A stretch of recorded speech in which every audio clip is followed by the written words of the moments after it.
Check it out now. Listen up, fellas, okay? If after this video you haven't reconfirmed and sent your subscription back into the Heart on Thoughts movement, man, you're fucking up. Now, to all the ladies who listen to me, we ain't misogynistic. We love y'all women. However, the thotties, when it comes to great men, they have a way of bringing great men down, okay? Listen, man, the toughest nigga you hear, he say he won't even snitch on his enemies, okay? You snitch on nobody.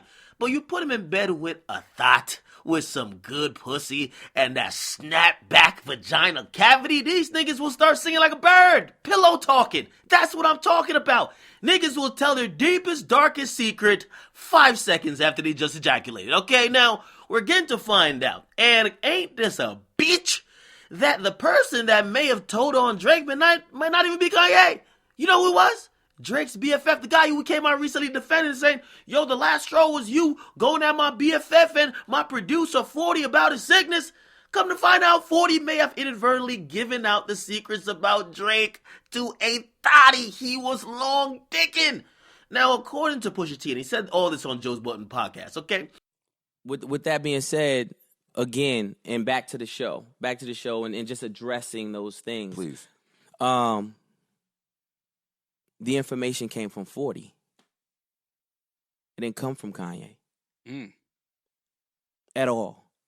Okay. 40 is sleeping with a woman who begins to, he talks to her daily, 5-6 hours a day. Oh, she must have a great personality. Yeah, bruh. Come on.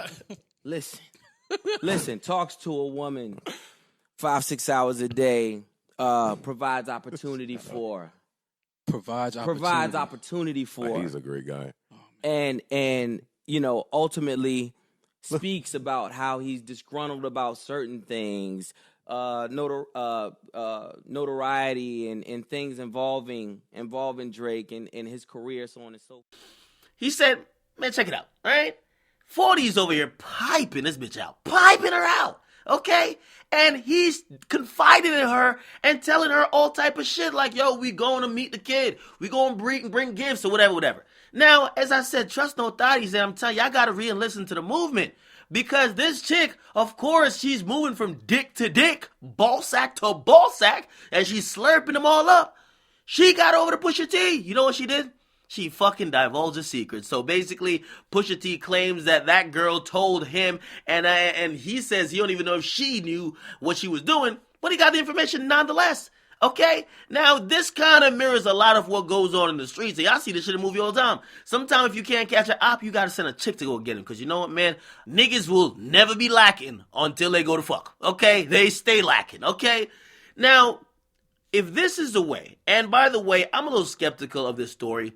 This story, in my opinion, even though Pusha T said it out of his damn mouth and he's standing on it, I think that Pusha T's playing a mind game with Drake. Drake seems so frustrated and also been trying to do the spin cycle on everything when it comes to this beef from like, yo, hey, let's look at Kanye, to, hey, wait, listen, he talking about my producer, it's going too far, to, hey, listen now, what about my album? Drake's been trying to spin it in his favor that Pusha T realizes is torturing him.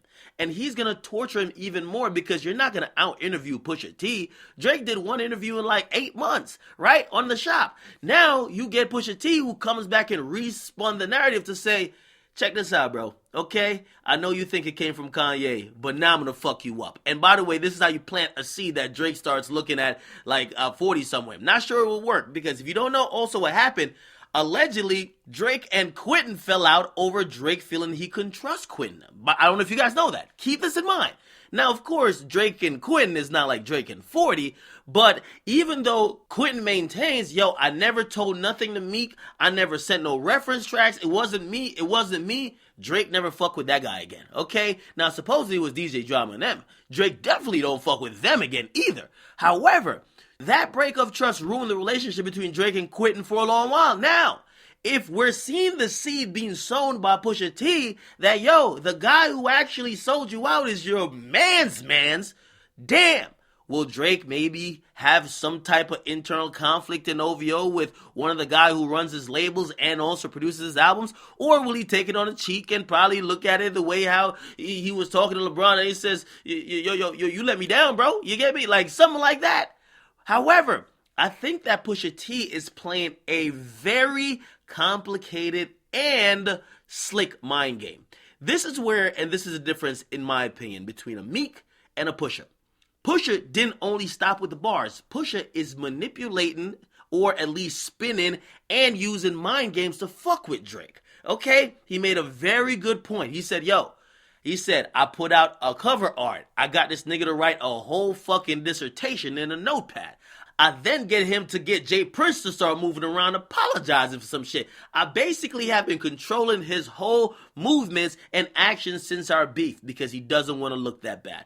Not gonna lie, he's been controlling it by silence. I agree with that. Pusha T is playing a mind game, and to be honest, Drake, who usually plays mind games, but it's usually more, it seems on a simpler level, Drake will just like mid-beef, he'll just try to fuck your girl or fuck your ex, and that's supposed to fuck you up.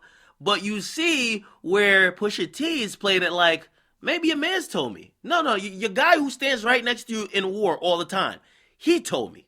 Or he didn't tell me directly, he told me through a chick. Could you trust him? Very interested. I'm not going to knock Pusha for that chess move. It could be true. I'm not saying it ain't true, but if it ain't true, this is a clever move nonetheless. And now we're looking at Drake and Drake's team some type of funny way. So we'll see what it is, okay? You guys can get in the comments, but you guys like, definitely subscribe. What do y'all think, man? Imagine if 40 sold him out. It's 40, though. You got to get over that. 40's 40. You know what I mean? Get in the comments, but you guys like and subscribe to Akademiks. I reached out to 40, man. I need some answers. No cap. I wonder if Aubrey will let him talk to me. I don't know. It's your boy Akademiks.